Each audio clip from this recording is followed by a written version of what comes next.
Welcome back to WBTV, and now on Bounce, it's the time for Ask Mama Mack, a segment where we pick hot topics affecting parents and kids and discuss them with Brigida's mother. Yep, Miss Stella, or Mrs. Stella, as Delano likes to call you. Yes. Is Just back. Stella. I'm Because good. it's, the kids call you Miss Stella. Yeah, they Miss do. Stella. Miss Stella. Some of them have a little trouble with the L's. What kind of range do you have? Because you have a daycare. How long have you been in the daycare industry? It's going on 16 years. 16 years. What kind of range do you have as far as age? Right now, it's 9 months up to 3 years. Okay.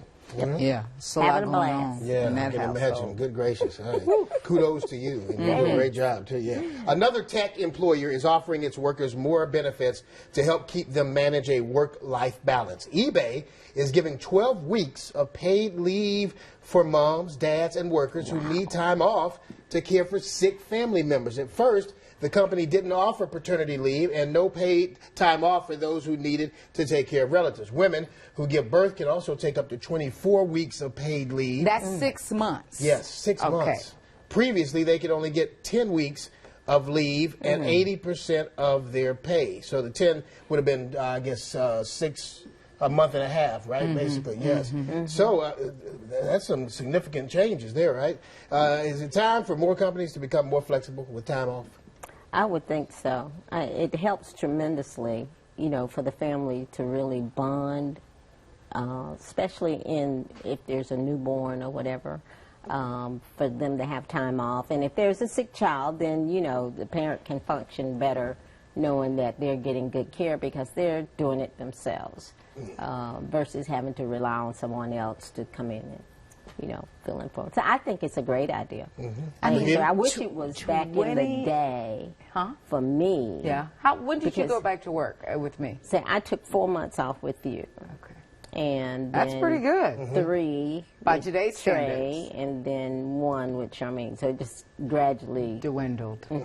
Okay. because of demand at work. So. I mean, 6 months. Wow. Yeah, Like 6 months is off the chain. I mean, I would think would you come seriously back? about not returning. Of course she would come back. But I mean, I have a friend who is a new mom, and she really struggled with that because she could have stayed out longer, but would only have gotten a certain percentage of her pay. And she said, for financially, for their family, she needed to go back to work, even though emotionally it was really tough for her to be away from their little girl at such a young age. And, I can't imagine. It's a great thing. That's great. So, and I'd say kudos to any company that offers that to their employees. Good deal.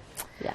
All right, let's talk about a Seattle mother who wants some advice about an interesting argument she and her husband are having. It is about children being in the parents' bed. She started an online discussion about the disagreement. The woman says her husband does not approve of their kids in their bed. She says when he leaves for work, though, she usually allows their 4-year-old to climb in bed with her. The mother says this helps the toddler stay quiet instead of waking his little brother. Plus, she gets a calmer start to her day. So Mama Mack, she wants to know, is this a case, where her husband has veto power, or is it her bed too? Well, it's both of their beds, yes. But, I mean, is the child sleeping during the night, or is just, to jumpstart her day? I think, from what we know, just to jumpstart her day. Yeah, because my mother always said, keep the kids out of your bed. Why are you going to start something that you're going to eventually have to stop? Right.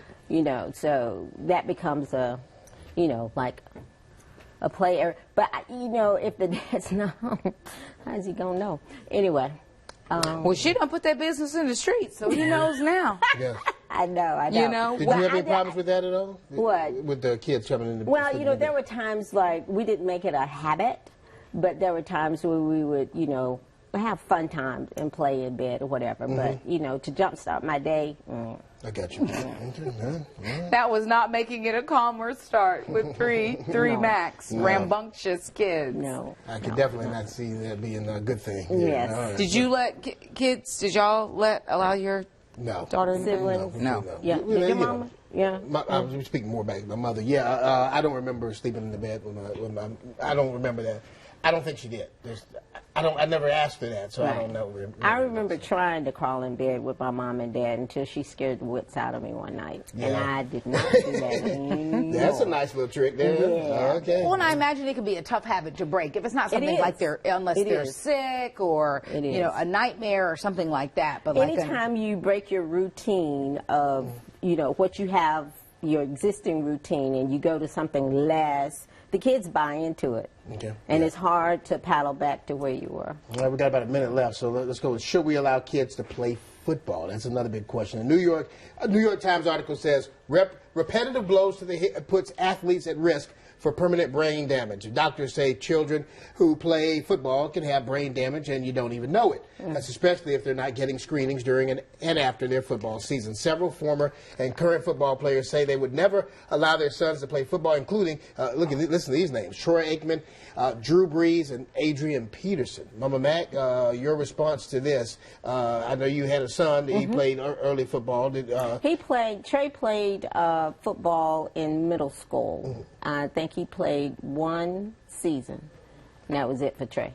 Right, he just didn't take to it, yes. No. Yeah. But do you think we should continue to intentionally expose, children to this risk with the repetitive blows to the head? Well, I mean, everything has gotten to be so technical, with the kids and playing sports. Everything is getting rough, and when you have that happening and little kids getting injured, I can see how that would prevent them from wanting to go in that way. Which I think a lot of people, why you see a little bit more in the recreation kind of leagues, more of a push for soccer. And basketball more so than football. So. And he did play longer in soccer than he did in football. All right, Mama Mack, always a pleasure to have you here on the show. Thank you. We do this every Tuesday. We do. Yes, we do. Ask Mama Mack. Thank you. We'll be right back.